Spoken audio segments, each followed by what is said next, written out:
네, 이어서 우리 에디터님과 함께 더욱더 깊이 있는 이야기 나눠볼까 하는데요. 역시 에디터님께도 많은 분들이 또 질문을 보내주셨거든요.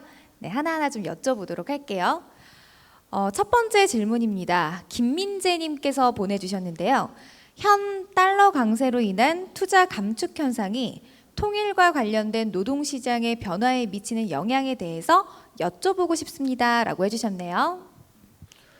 그 그게 단기적인 영향은 있을 거라고 생각을 해요. 근데 어쨌든 간 제가 말씀드린 노동 시장의 변화를 저는 산업혁명 이후부터 이어서 말씀을 드렸잖아요. 최근에 많이 이루어지긴 하지만 그게 역사적 흐름이기 때문에 사실 단기적인 뭐 원화와 달러의 관계 아니면은 경제적인 사이클 이런 것들이 크게 영향을 미치지는 않을 것 같다라는 게 제 개인적인 생각입니다.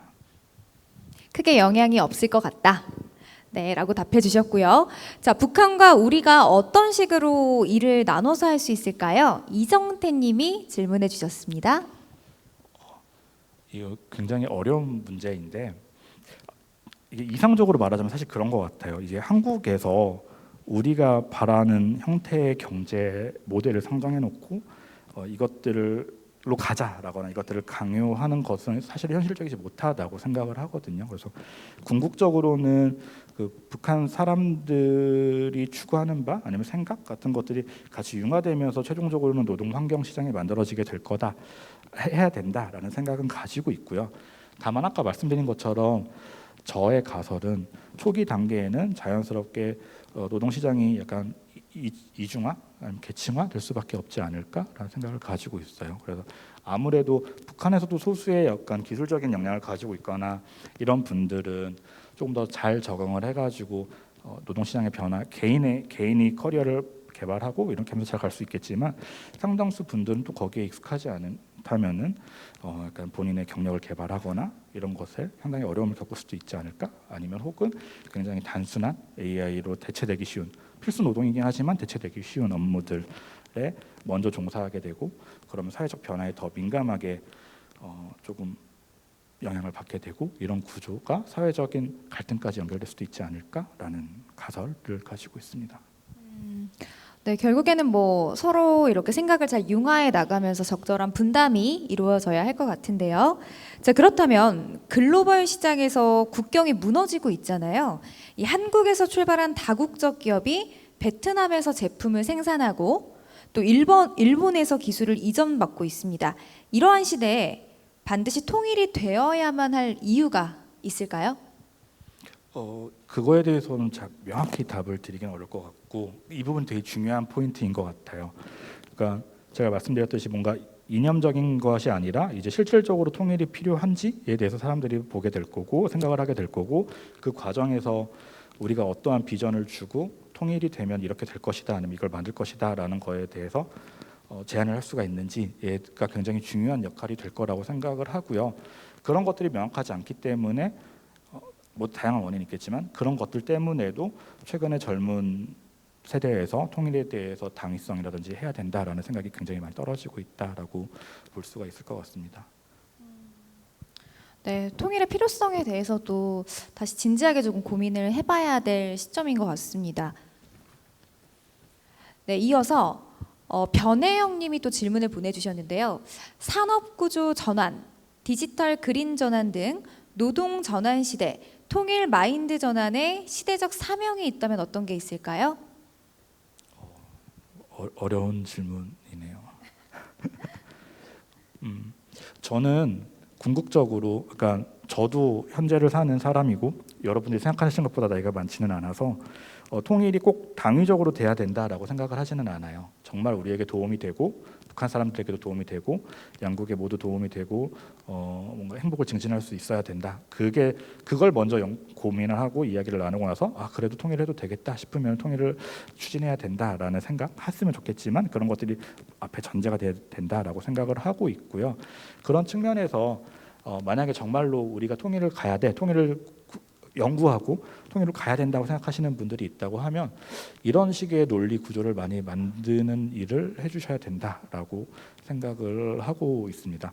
그냥 단순히 이걸 하면 일자리가 늘어날 거야라는 것도 그렇지 않았을 때보다는 상당히 파워풀한 논리겠지만 조금 더 세부적으로 들어가서 여러분들에게 얼마나 양질의 일자리를 줄 수 있고 이런 것들이 우리의 삶에 얼마나 좋은 영향을 끼칠 수 있는지를 궁극적으로 이야기를 해야 우리가 통일에 대해서 조금 더 활발한 논의를 하고 이야기를 해나갈 수 있지 않을까 하는 생각을 갖고 있어요. 그래서 제가 그런 사명을 갖고 있냐라고 하면은 저도 아직은 연구하고 있는 단계다라고 볼 수 있을 것 같고요.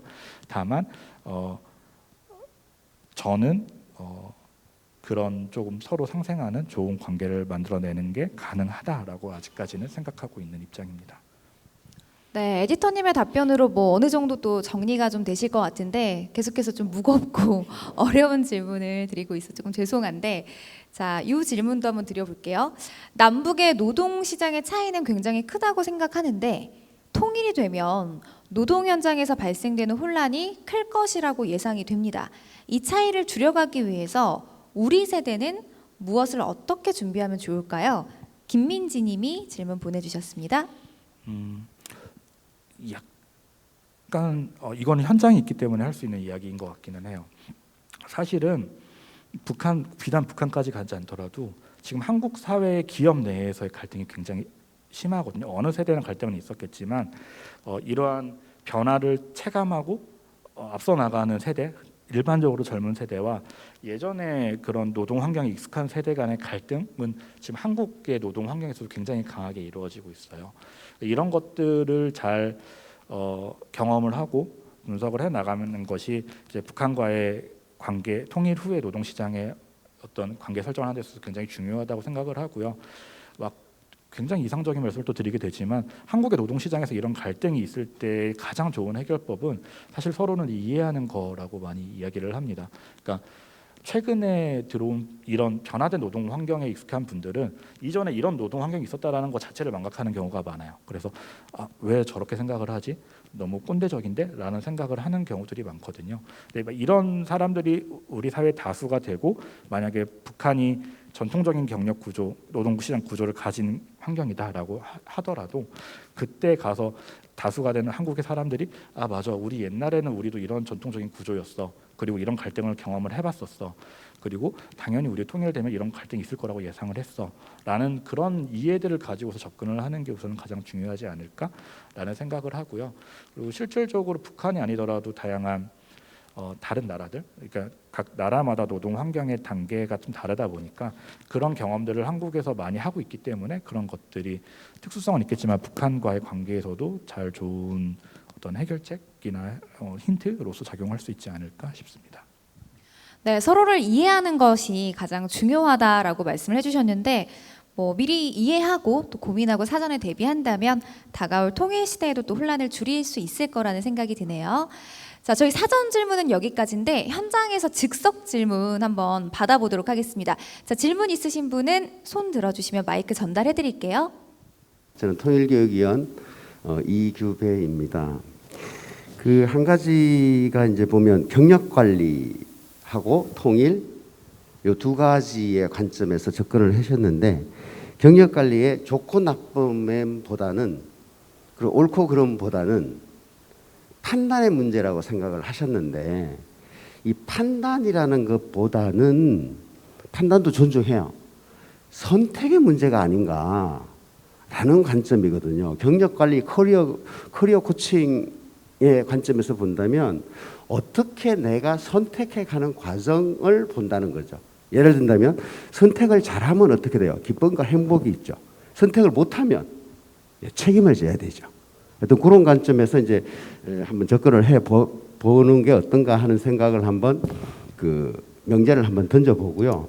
그다음에 한 가지는 제가 이제 스마트 팩토리 평가위원이면서 자문위원을 하고 있어요. 우리나라는 지금 한 7, 8년 전부터 스마트 팩토리가 급속도로 지금 올라오고 있습니다. 그럼 북한은 어떻게 돼 있느냐? 스마트 팩토리가 없습니다. 자료에 의하면. 그렇다면 이런 관점의 격차를 노동시장의 변화가 이렇게 이미 일어났는데 이런 관점에서 우리 예수님께서는 어떤 식으로 생각을 이해를 해 나가고 어떤 식으로 존중을 해 나가야 하는지에 대해서 혹시 담론이 있다면 한 말씀 부탁드립니다. 예, 감사합니다. 제가 맞는 답변을 해드릴 수 있을지 잘 모르겠는데 일단 첫 번째는 선택의 문제다라고 말씀하신 게 맞는 것 같아요. 그러니까 저 판단이라고 표현을 했지만 사실은 선택의 어떤 그런 의미를 담아서 드린 말씀이었기 때문에 정확하게 말씀해 주셨다라고 볼 수 있을 것 같고요. 격차는 그러니까 북한도 저희가 생각했던 것보다는 다양한 기술 개발 등이 발전하고 있다라고는 들었지만 아무래도 격차는 점점 더 벌어질 거다라는 생각을 하고 있어요. 그리고 그 격차, 우리가 역사적인 흐름에서 이 격차가 발생하지 않고 이런 형태로 계속 갈 거고 격차를 줄이는 것이 필요하다라고 생각을 한다고 하면 어떤 다른 형태, 그러니까 예를 들어서 남북 경합이 일어나거나 이럴 때 이런 부분에 좀 요소를 맞춰가지고 최대한 어떤 버퍼를 가져갈 수 있도록 하는 게 중요하겠다라는 생각을 하고 있고요. 그런 측면에서 사실은 노동시장 변화까지 가진 않았지만 어떤 개성공단이라든지 이런 것들이 상당히 의미 있는 시도였다라는 생각을 하고 있고, 다만 제가 추측하건대 중국이나 뭐 이런 시장을 봤을 때 북한은 이런 식으로 앞으로 대응을 할 수 있지 않을까 싶어요. 그 노동시장 환경의 변화 좋은데 이거는 굉장히 자본주의적인 형태의 역사 발전이다. 우리는 우리 나름의 경제 구조를 구축할 거고, 니네 이렇게 하면 개개인은 더 힘들고 사람들이 사회적 안정망이 깔리지 않으면 더 실패했을 때에 조금 리스크가 크고 이러지 않느냐. 우리는 우리 나름대로의 경제 체제를 만들어 나갈 건데 너네의 어떤 이런 경제 발전에 따른 노동시장 변화를 우리에게 강요하지 마라라는 이야기를 할 수도 있지 않을까라는 생각을 하고는 있습니다. 그래서 이 부분에 대해서 제가 뭐 북한이 이렇게 나올 수 있으니까 우리는 이렇게 해야죠라고 말씀을 드리기는 좀 어려울 것 같고, 최대한 뭐 중국이라든지 다양한 사례들을 보면서 북한이 그런 시각을 가질 때 우리는 어떻게 이야기를 해나가야 되고 우리의 스탠스는 어떻게 맞춰나가야 되나에 대해서 고민을 하는 것이 중요하지 않을까라는 생각을 하고 있습니다. 예. 그리고 어쨌든 그러니까 이게 안보적인 요인은 있겠지만 기술 격차를 줄이는 것은 상당히 의미 있고 추진을 해야 되는 내용이다라는 생각, 스마트 팩토리처럼 그런 생각들도 하고 있는 상황입니다. 네, 답변이 되셨나요? 네, 감사합니다. 자, 그럼 이어서 질문 받아보도록 하겠습니다. 저도 강사님이 그러셨던 것처럼 심리학을 공부하고 있고 그리고 이번 학기에 산업심리학을 지금 강의를 수강하고 있는 학생입니다. 그래서 좀 개인적으로 여쭤보고 싶은 거는 만약에 통일이 된다고 하면은 자신이 산업심리학을 전공한 사람으로서 어떤 주제를 연구해보고 싶으신지 한번 여쭤보고 싶습니다. 네, 이상입니다. 사실은 그렇게까지 생각은 안 해봤는데, 근데 저라면은 그러니까 산업 심리학은 사실은 어떤 경영학과 유사하기도 하지만 다른 지점이 각 개개인의 특성을 많이 본다라는 걸로 생각을 하거든요. 그렇기 때문에 어떠한 사람들이 이런 급격한 사회 변화에서 더 잘 적응을 하는지, 아니면은 회사나 사회에서는 이런 것들을 어떻게 더 잘 서포트하고 도움을 줄 수 있을지, 이런 것들을 많이 좀 연구를 하지 않을까 싶어요. 사실은 산업 심리학의 굉장히 중요한 주제 자체가 이문학 연구인데, 남한과 북한은 동일 문화이지만 또 굉장히 다른 차이를 갖고 있는 문화이기 때문에 이러한 문화적인 충돌 상황에서 어떤 특성을 갖고 있는 사람들이 어떻게 잘 적응을 하거나 어떻게 그 변화를 받아들이고 이끌어 나가는지에 대해서 아마 연구를 하게 되지 않을까 싶습니다. 지금으로선. 강의를 들으면서 궁금했던 것도 있고, 우리 윤서초 운영 디렉터님께서 크몽에 계시기 때문에 저도 사실 크몽이라는 회사를 안 지가 그렇게 오래되진 않았는데 최근에는 어떤 그 노동시장의 어떤 트렌드에 부합하는 어떤 기업이 신생 기업이 나타나면 몇 년 사이에 굉장히 확장성 있게 그 노동시장에 어떤 그 임팩트를 끼치는 것 같아요. 그런 상황에서 통일이나 이제 북한과의 관계성은 굉장히 좀 거시적이고 장기적인 담론 같긴 한데, 북한도 뭐 단번 도약이라는 말도 많이 하고, 그다음에 뭐 ICT에 굉장히 그 관심이 많은 걸로 알고 있어요. 그래서 그런 관점에서 특히 긱 이코노미를 굉장히 강조하셔서 크몽이 갖고 있는 이런 우리 사회의 확장성이라든지 어떤 영향력은 제 개인적으로는 앞으로 더 커질 거라고 생각을 하거든요. 그런 차원에 있어서 북한을 내수 시장으로 바라보는 어떤 관점들을 저는 좀 여쭤보고 싶어요. 뭐 실질적인 지금 시장으로서 생각하시지는 않겠지만 그런 차원에서 북한이라는 시장이 열렸을 때 저 사회의 청년들도 어떤 뭐 정규직 자리가 마땅치 않다면 프리랜서로서의 자리들을 희망하는 그런 청년들도 많이 나타날 텐데 그런 측면에서는 크몽이 갖고 있는 가치관이나 비전 같은 것들이 한반도 전역에 또 확장성 있게 영향을 줄 수 있지 않을까 그런 생각을 해봤고요. 우리 운영 디렉터님의 의견을 좀 듣고 싶습니다. 예, 이상입니다.